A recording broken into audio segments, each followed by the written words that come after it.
है 40 जवान शहीदों का परिवार? कैसे कर रहा परिवार अपना गुजारा? क्या सरकार ने इन परिवारों की किसी भी तरह की मदद की? क्या इन शहीदों की याद में कोई प्रतिमा अभी तक बनवाई गई? और कितनी बार शहीद परिवार से मिलने गए सत्ता और विपक्ष के मंत्री और नेता? ऐसे सवाल, ऐसे तमाम सवाल आपके मन में भी उठ रहे होंगे दोस्तों। Rose day, propose day, chocolate day, teddy day, promise day, hug day, kiss day, Valentine day वालों के मन में भी ये सवाल जरूर होना चाहिए। आज के दिन को लवर बर्ड्स खूब सेलिब्रेट करते हैं अलग अलग तरह से। कुछ लोगों के लिए तो ये वैलेंटाइन डे है, लेकिन कई लोगों के लिए ये ब्लैक डे से कम नहीं है। 6 साल हो गए पुलवामा हमले को।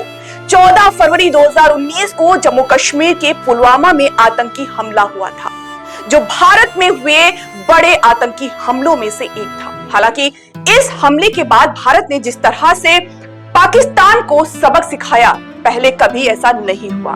भारत ने कड़े कदम उठाते हुए पुलवामा हमले का बदला लिया। हमारे बहादुर सैनिकों ने इस हमले का जवाब बालाकोट सर्जिकल स्ट्राइक के रूप में दिया। भारत ने पाकिस्तान के अंदर घुसकर उसके आतंकी ठिकानों को नष्ट कर दिया।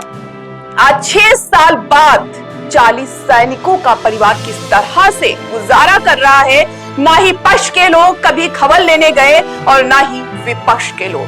कुछ सैनिकों के परिवार का यहां तक की कहना है कि सरकार की तरफ से कोई नौकरी नहीं दी गई और ना ही किसी भी तरह की शहीदों की प्रतिमा। आज पूरा देश जहां कुंभ में आस्था की डुबकी लगा रहा है, वहीं शहीद जवानों का परिवार आज भी सरकार से आस लगाए हुए बैठा है।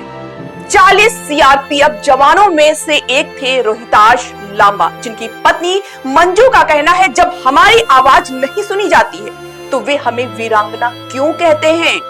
क्योंकि रोहिताश लांबा की आज तक ना तो गांव में उनकी स्मारक बनवाई गई और ना ही परिवार में किसी भी व्यक्ति को कोई नौकरी दी गई। कई परिवार तो ऐसे हैं जिन्होंने खुद ही मूर्ति बनवाई, क्योंकि वे सरकार का इंतजार करते करते थक गए।